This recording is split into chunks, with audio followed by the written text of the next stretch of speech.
Welcome to the IC Connected or ICON podcast. This podcast will challenge conventional thinking about internal communications. It will force you to think differently, consider bold ideas, and step outside your comfort zone through real, unscripted insights from some of the best internal comms pros and subject matter experts in the world. But most importantly, this podcast will help you elevate your career, and together we'll elevate the internal comms profession to the C-suite. Today I'm speaking with Priya Bates and Advita Patel about building a culture of inclusivity. Priya Bates is a highly experienced professional with nearly 30 years dedicated to the field of internal communication and is the founder and president of Inner Strength Communication in Toronto, Canada. Advita Patel is a renowned author and speaker and the founder of CommsRebel, with over 2 decades of experience specializing in internal communication and employee experience. Advita is based in Manchester, UK, and she also co-hosts the award-winning podcast CommsRebel. Priya and Advita are also co-founders of A Leader Like Me and now co-authors of a new book, Building a Culture of Inclusivity, Effective Internal Communication for Diversity, Equity, and Inclusion. Thanks for joining me today, Priya and Advita. It's truly an honor to have you on this podcast. Nice to be here. Thanks, Julie. Really happy to be here today. Awesome. Well, first of all, I wanted to congratulate you on the launch of your book.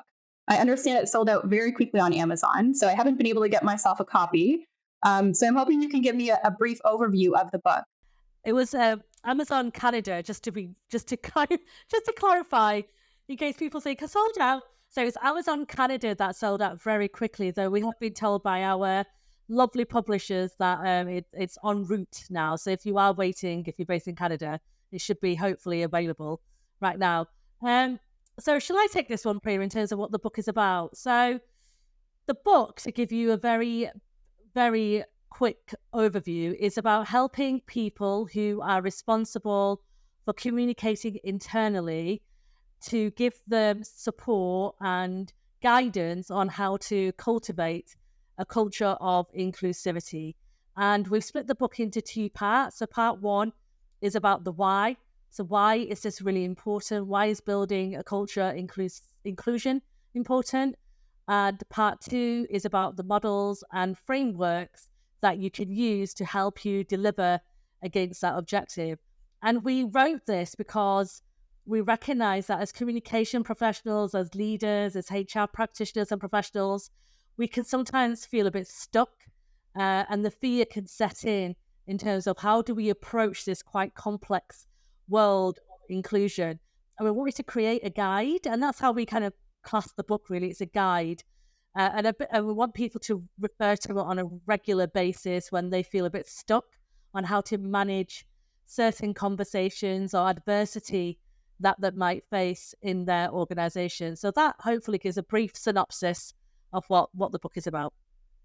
Mm-hmm, that's great.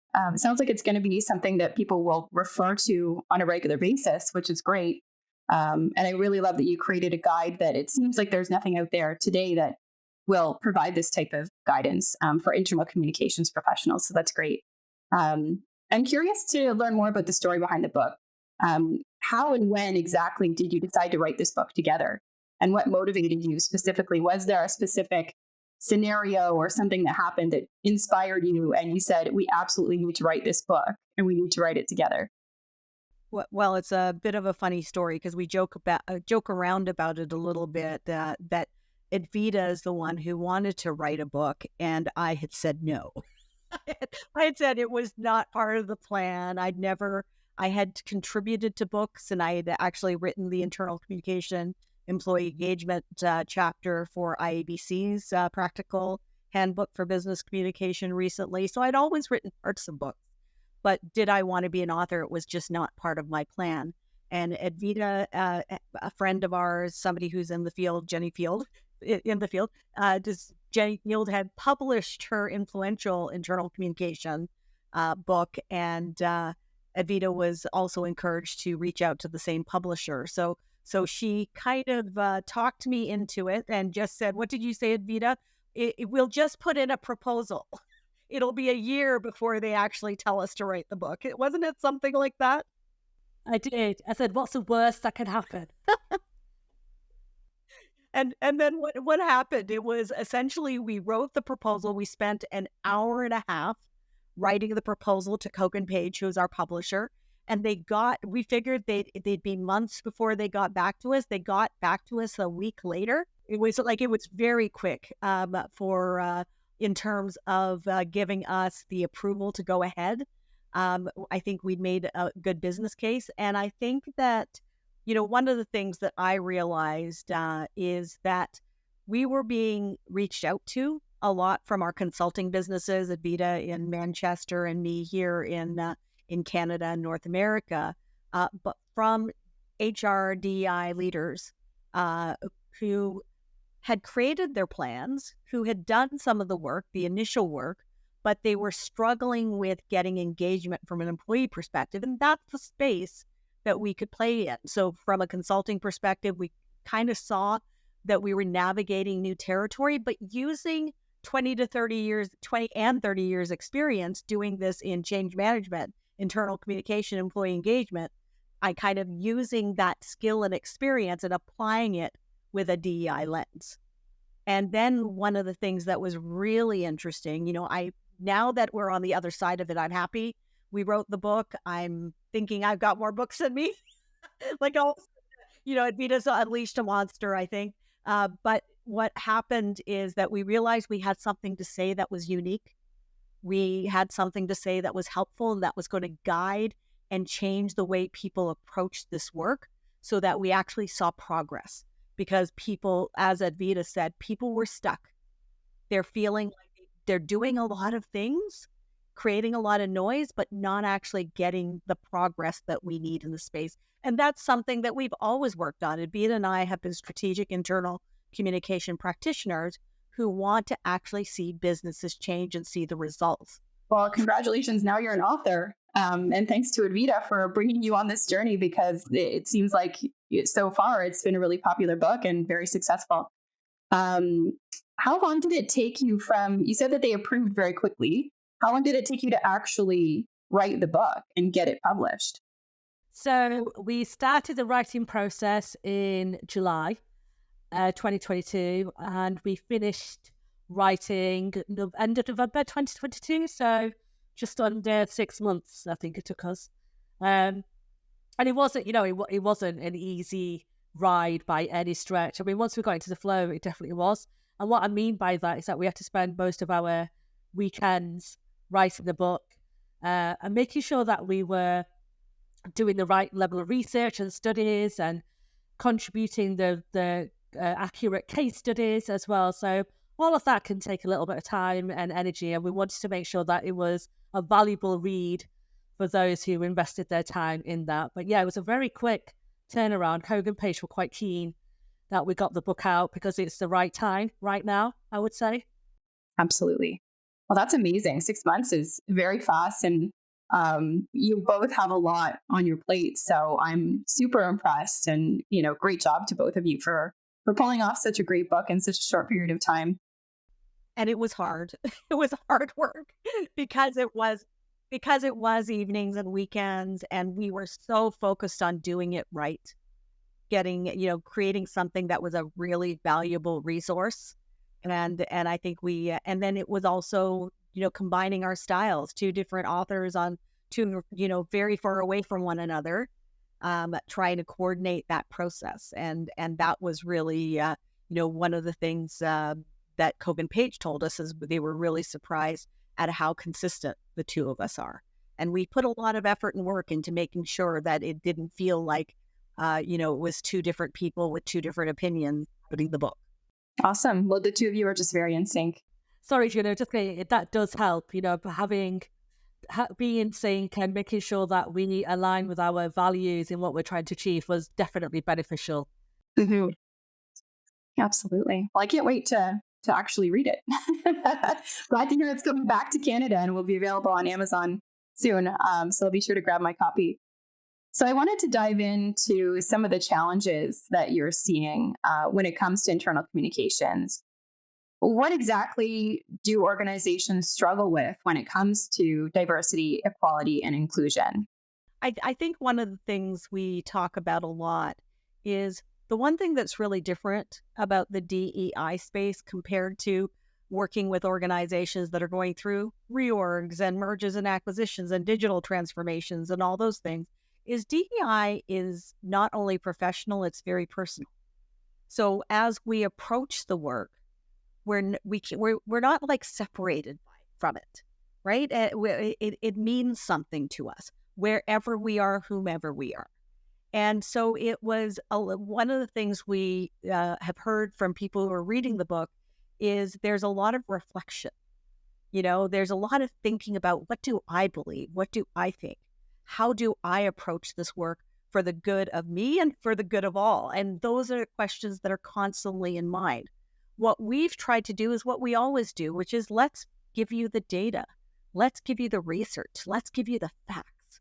And let's help you think through this from a collective perception, from an experience and a mandate to create a world that is inclusive, because inclusive is for all, not just for some, right? And that's the thing that is a bit of a mistake, that people look at the words diversity, equity, and inclusion, and they think that's for other people, especially when a dominant culture is, in the roles in internal communications and HR and leadership who are making those decisions. They think this is separate from us.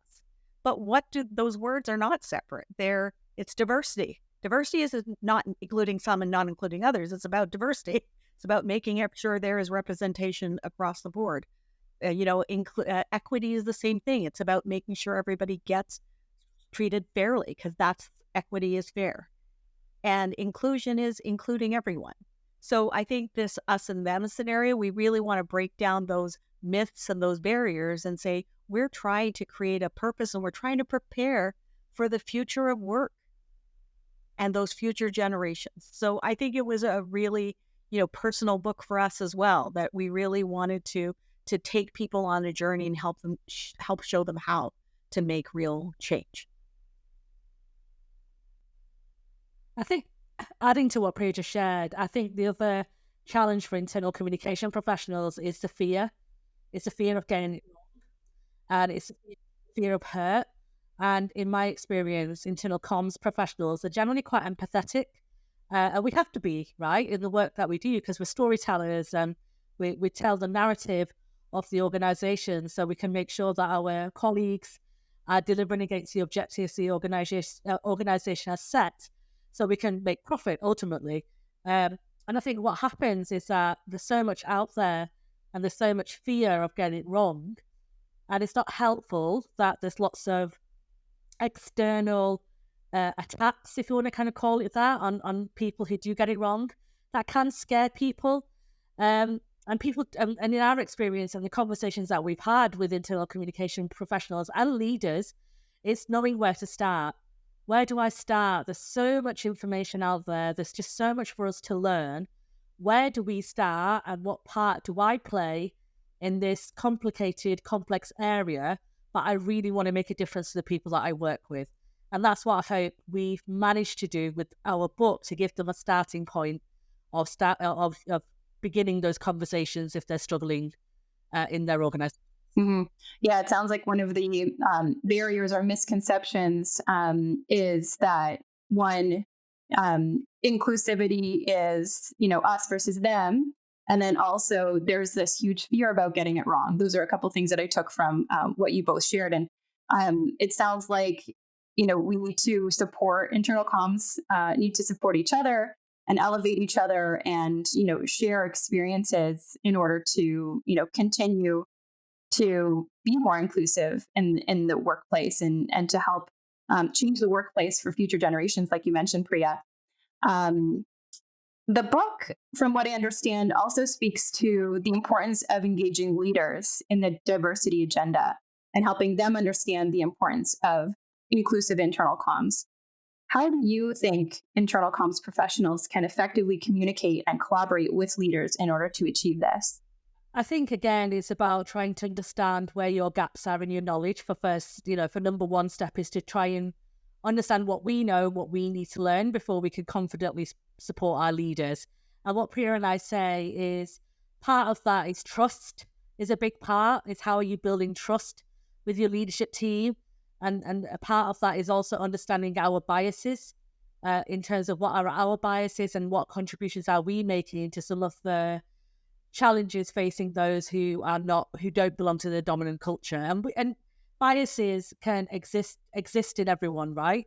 And I think it's important that we are aware of them and we try and support others in what they need to do, but also ourselves in what we need to learn. So with leaders, it's our role, I would see, as internal communication professionals, when they're asking us to message something out that isn't fair or equitable or inclusive, then we should feel confident enough to say and guide them and advise them properly on what is the right thing to do. And I feel that we can't do that if we're not aware of our own knowledge gaps. And I think that's something that I would say, as internal comms pros, we need to be a little bit more savvy on how we may approach that and trust. Priya and I do a workshop on trust and what does that mean. Trust is one of the main areas that you need to manage first before you can progress in this work. Because if you don't have trust, they're not going to listen to you, and that's a big part of the work that we do. We need them to listen to what we're saying, and then they respect our viewpoints so they can adjust their behaviors as well. And I think right now, where leaders have to be involved is they need to understand what the business case, like what's the case for DEI, what's the DEI, why we call it in the book, really identify what does it mean to the organization in a real way. And we haven't done that. In a lot of cases, we're checking boxes. We're doing it because everybody else is doing it, and we think we need to play a role and say we're, inclusive. So we're creating a lot of, performative gestures, if you will, and we haven't actually embraced what DEI to the potential.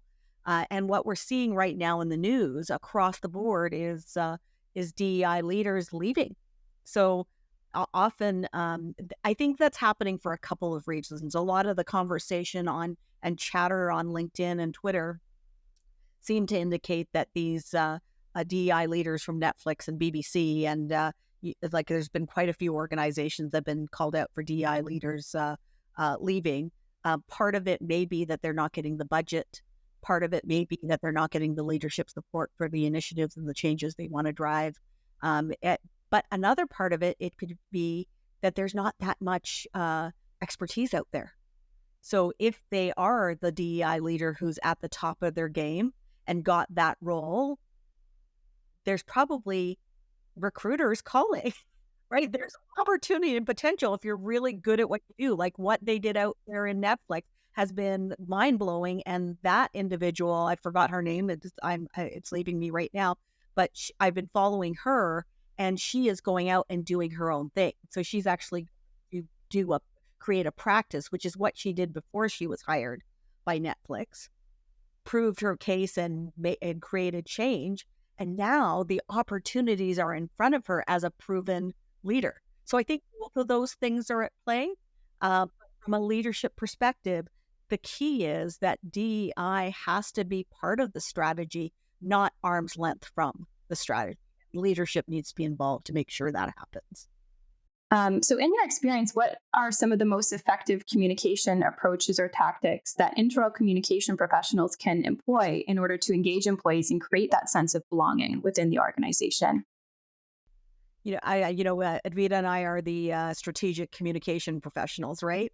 So we say before you get to the tactics, start with the strategy, start understanding what you're trying to do, because we have what we call the DEI evolution. In fact, we've got an assessment. So anybody who's listening, if you go to aleaderlikeme.com, you can go in and take the assessment for your organization. It's at 90 seconds, Advita. It doesn't take very long to do. And you'll kind of figure out where you are on the continuum of the evolution. And what we're seeing is, because so much has been approached by the tactics first, what are we seeing? We're seeing performative gestures, posts and logos that are changed, and all of those things are under attack now, right? All the things that we did, the black boxes, the orange shirts, the rainbows, people are saying, show us what you've really done. And then what we've got is our employees who are being inundated by all of the calendar events that are cultural and religious and special occasions and commemorative dates, that there's noise. Advita, you have a story to tell about this based on some research that you did with a client, right? Yeah, so there's, if there are over 290 and more, I would say, days of awareness days and days to raise, to make people aware of certain things and adversity that certain community groups are facing. And there's one organization that struggled to articulate which days they were going to focus on or which months they were going to focus on.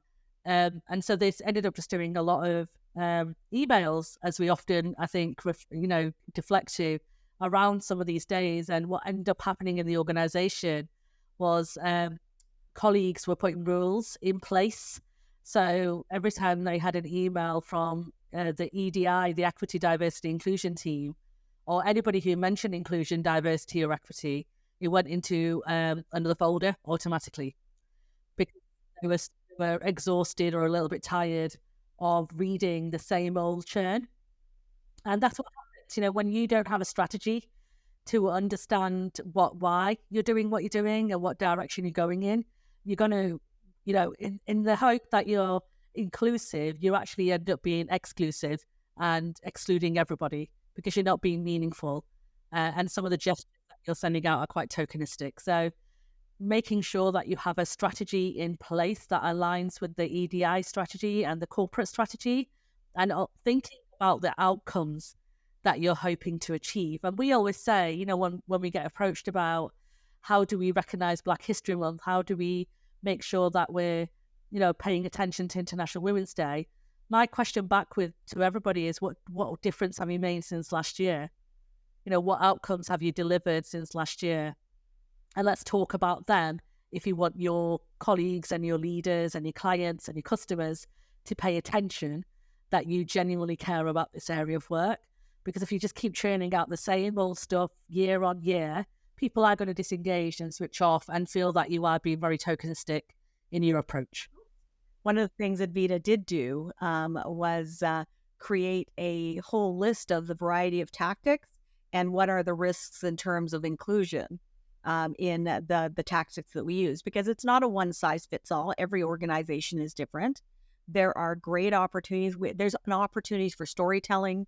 There are opportunities to really drive a different conversation. And that's kind of where we're starting to lean, that instead of having this one-way communication stuff going out there that nobody really responds to or gets tired of it and deletes, or, training that is a one-time point in time but doesn't actually create change, let's actually have conversations about the things that we're concerned about. Let's have conversations about why this is important to our organization and each other. I think we have to have a bit of a different approach where we really listen to the various perspectives, because otherwise what we're seeing is divisions and fear that continue to be created versus people understanding one another through an empathetic lens that understands why people react the way they do and how we actually move forward together. It's making sure that you're, in terms of the tactics that you might deploy, it's being considerate that I am not a fan of having diversity, equity, and inclusion as a vertical pillar next to all the other pillars. It should be a horizontal pillar where all the other pillars come out from. It should be baked into the entire organization throughout the employee experience life cycle. So from the moment a potential candidate wants to apply to work in your organization to the moment that they decide to leave, where are we embedding the inclusive culture and the inclusive tactics and the belonging to make sure that they understand what the organization is about, rather than just doing the odd campaign and the odd messaging, or the CEO may write an email because something has happened and they're doing some crisis comms around it. So you need to kind of consider the entire cycle, and you need to also consider the tactics that you're deploying and the outcomes that you're expecting from those tactics. And keep in mind, like a good example of that is, everybody's using the stock imagery for recruitment campaigns. But what happens when you walk through the doors of an organization? What you saw in that campaign come to life when you were going through interview processes? Did it come to life when you were being oriented? Did it come to life when you actually were contributing as part of the team?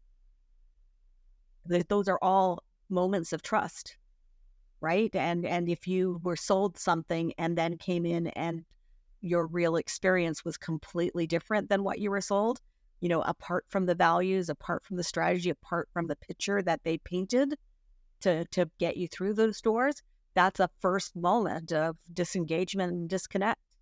Yeah, exactly. As you were both speaking, it got me thinking about the challenges of this in hybrid and remote workforces, because I think it's probably a bit different in the way that you may communicate in those places versus everybody's in the office type of culture. Do you have any thoughts on that? Like, for companies that are hybrid or remote? The one thing that's really been interesting is the data and the chatter. I always refer to the chatter on social media because I pay attention to that, has been about the fact that those underrepresented individuals actually felt safer at home than they did in the workplace, that they weren't experiencing the microaggressions on a regular basis, because they were online or because they were remote and they were being managed by the work they got done versus, who they were physically, they felt it made a difference. So it's been interesting.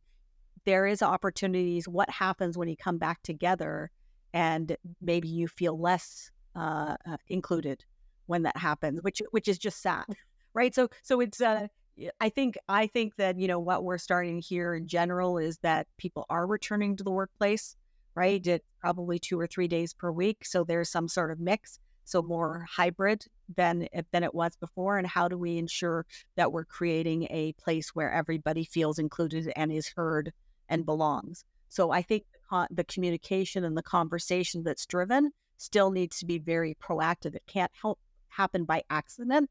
We need to be having these conversations regularly and keep people connected. You have to be very intentional as a leader when you do have a hybrid workforce in the sense that you need to be making more of an intentional effort to connect with your colleagues and make sure that they are connecting with each other.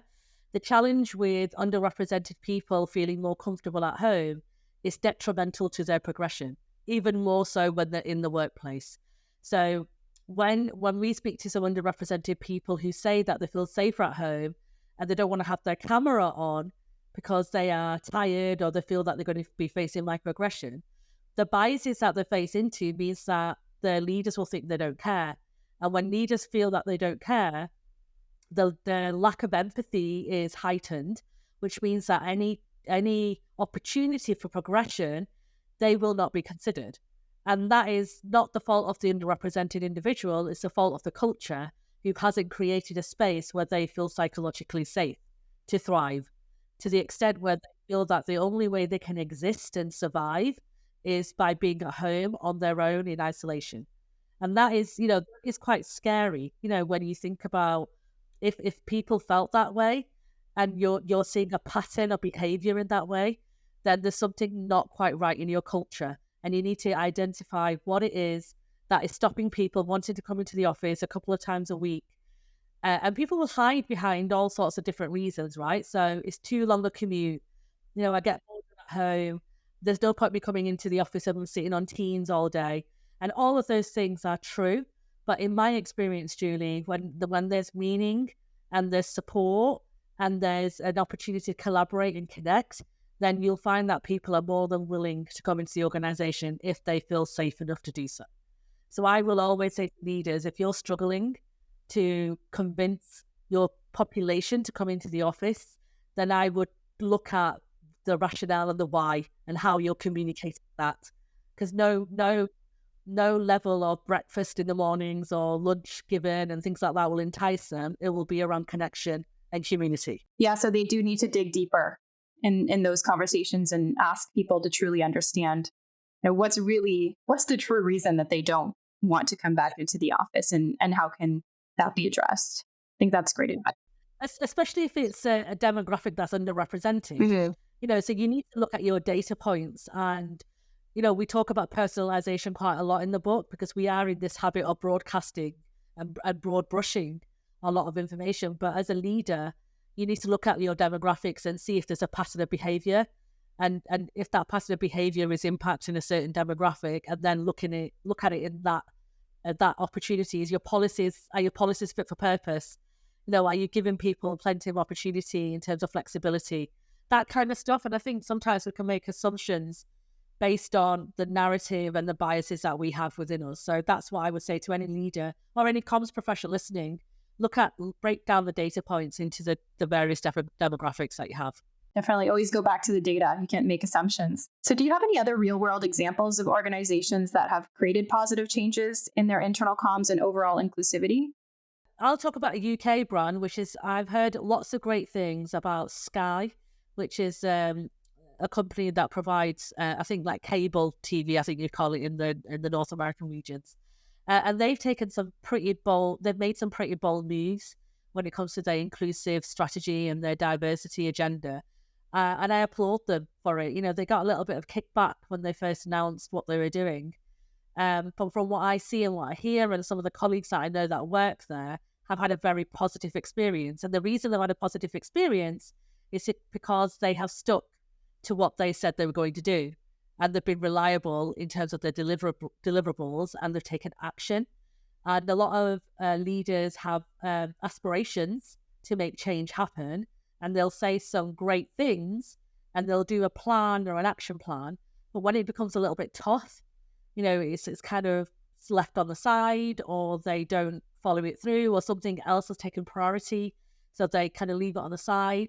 Or worse, they expect their employee resource groups or colleague resource groups to deliver against that agenda on volunteering basis, which you'll never succeed because you're putting too much pressure on those individuals to achieve those very important objectives. So Sky is definitely one organization. I mean, I haven't worked for them personally, but the people I know the people I've spoken to who work for them have said good stuff. And I think that's important to recognize. Yeah, and a couple of examples that we shared in the book that I could talk to, which is one is PepsiCo, who, when I was reading information about PepsiCo and the plans that had been created years ago to drive diversity, way before it was the in topic, by the leader who was in place at the time, who really believed that this was a business strategy.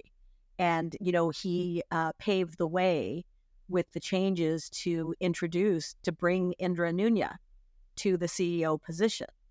And it was a long-term strategy that has paid off tenfold from a PepsiCo perspective, and it really is part of everything that they do and has translated into success. The other one that I thought was it's a Canadian company that actually started out in a bit of trouble years ago, which is Lululemon, when they were talking about the size. They were part of the size debate and the size of their products, and it's only for really what they called fit individuals, and we weren't in the market, for people who, people who are larger because they just don't. I don't know if they said that, but I think the CEO at the time, the founder, was actually taken off the board eventually because of the press that the statements got in terms of justifying the size conversation. And Calvin McDonald, who I had a chance to work with at Loblaw years ago, is now the CEO of Lululemon. And what he's done since that, in terms of stepping in to really being inclusive in terms of advertising, in terms of products, in terms of all of the programs that they offer, and the, looking at their financial results, it's translated into some really, really great opportunities. So, we've heard, like McKinsey's done studies for years that, this is a good, including everybody. What a great strategy. It seems very common sense. It seems you definitely still need to target your market. Being more inclusive is opportunity for these organizations. And that's not the only reason you do it, but it's definitely, a compelling reason to say, let's really do this right instead of check a few boxes and pretend. Mm-hmm, mm-hmm. Well, it's better for the employees. It's better for the culture. It also sounds like it's better for the future growth of the business. So why wouldn't you make this part of your organization and embed it everywhere from the top down? So it seems like a no-brainer to me. And thank you so much for sharing those great examples. I do remember the Lululemon one, and I have noticed that the Lululemon.com site has changed dramatically for the better. So I think that was really, really a great example of how this can, really benefit both the business and, everybody, the consumers, the employees, everyone across the board. Absolutely. So as the landscape of DEI continues to evolve, which it will, wondering if you have any advice for internal comms professionals who, how can they stay informed and adapt their practices to ensure ongoing inclusivity in their communications? Start by reading our book. But I think that one of the things that was really interesting in writing the book is that there was so much that we didn't know. So our approach was, let's learn as much as we can. Let's read the books that are out there. There's a lot out there. Let's read that with a lens from an internal communication perspective, and really say, what is it that's going to help? What's the thinking that's going to help us move forward? And I think that, I'd probably say, I don't know if I've got the right number here, Advita, that, 70% of what we bring to the work is our internal communication expertise, right? So we apply that, say change management, because this is a big change management project, right? Changing the way an entire organization thinks is change management. So people still go through those processes, shock and anger and resistance. It shouldn't be a surprise. This is the part of the work that we do. And we're applying that internal communication, employee engagement, employee experience lens to the work. So if you're good at internal comms and employee engagement, you're most of the way there. Now we need to use those same best practices, gather the data, do your research, understand what the goals are. All of those things still need to apply. This is a must-have project, not a nice-to-have project, right? And then stay informed, keep listening. We did the research. We were listening to perspectives. Chances are those perspectives are going to change, and there's new learning and new thinking. As we've gone through the conversations, the things I'm learning from the Indigenous community here in Canada is really brand new to me. It's not something that I paid attention. I have to admit, it's not something I paid attention to a lot. What I'm learning about, transgender and the LGBTQ community, those conversations are evolving and changing. And that's probably why we're seeing some of the backlash, because there's still the powers that want to keep things the same. So be open to new perspectives, because again, this is not just professional, it's personal. And what we've noticed is we've changed our thinking, because there's a lot of systems that we've grown up in. There's a lot of myths we've grown up with. There's a lot of things that we thought were fact that aren't, because there's a lot of misinformation and disinformation out there. So do your research. Whenever you hear about something, whenever you hear, whether it's in your favor or not in your favor, do the research and find out where the facts are, so that you can apply them realistically. And then don't expect what works for another company will work for yours. So you are, we talk about progress, not perfect. Where are you today? Where do you want to be? What's it going to take to get there? If you keep asking the questions and rechecking and doing your metrics and measurement, it'll help you guide you as well. I will just add to that. I also look at your community that's around you. We get asked frequently, as Priya said, about how do we keep on top of what's happening, because it changes every single day. My biggest piece of advice is look at the people that surround you and your community, who are you leaning into for advice? And write the names down. What I always say to people, write down the top 15 people in your world that you ask for advice or you get advice from or you learn from, whether that's socially or whether that's, in person. And what's the similarities between you all? And what you might find, and I did this exercise a few years ago, and what I found is that I had people who were very similar thinking to me, because it's comfortable, right? It's really comfortable when you have people who think the same as you, who agree with your points of view, and you feel quite, happy about yourself, and egos are out there a little bit as well. But you really have to kind of think about, hang on, if everybody's the same information bubble and echo chamber, then what am I learning? So my advice to internal comms professionals who are often, in a very small team, so you don't see as much diversity, is look at the community that's you're surrounded by and make sure that you have a range of people that you can learn from, not harassed by the way. I've known some people who have had several DMs from others asking for help, or can you just check this comms over for me and make sure I'm safe? That's not what the marginalized or underrepresented people are there to do. By all means, engage with them and have conversations, but not to let them do your work. And you have to do work, and you have to learn, listen, connect, and build your community around you, so you keep learning from different perspectives. And that's the way you're going to learn. And, if what I always say, progress perfect, which we share in the book, but try and be 1% better than what you were yesterday. We're not asking for you to be the fount of all knowledge in every single area, but at least make the effort to be 1% better than what you were yesterday. And bring in the experts, like bring in support.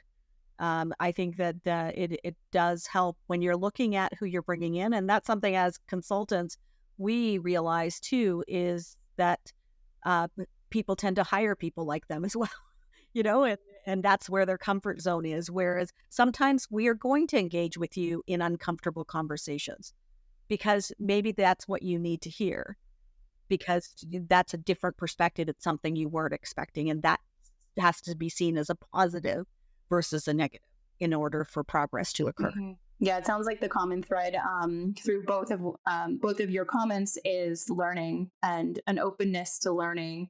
And it also sounds like it might be uncomfortable at times, but that means that you're learning and you're evolving, and that's going to help you get to that 1% better than you were last year. So that's all such valuable advice. And I think I like how you make it realistic and achievable by not saying you need to be 10% better, 1%, anyone can do that. And you can do that through learning and listening and keeping an open mind. Any final thoughts you'd like to share before we sign off? The only thing I would say is, and Priya's shared this at a workshop we did not so long ago, is you have to choose hope over fear. And I think this is a inclusive practices and inclusive conversations, diversity, equity, belonging, justice, whatever you phrase it in your organization, can be scary and it can bring fear into our world. But I would say to anybody who's listening is that if you're feeling a bit scared, it's a normal reaction. It's not something that you should fear. It's about learning. And to your point, Julie, it's okay to be uncomfortable while you're learning. And it's important that we do choose hope over fear, because what's the alternative, right? We need to progress. We need to move forward, and we need to make a difference.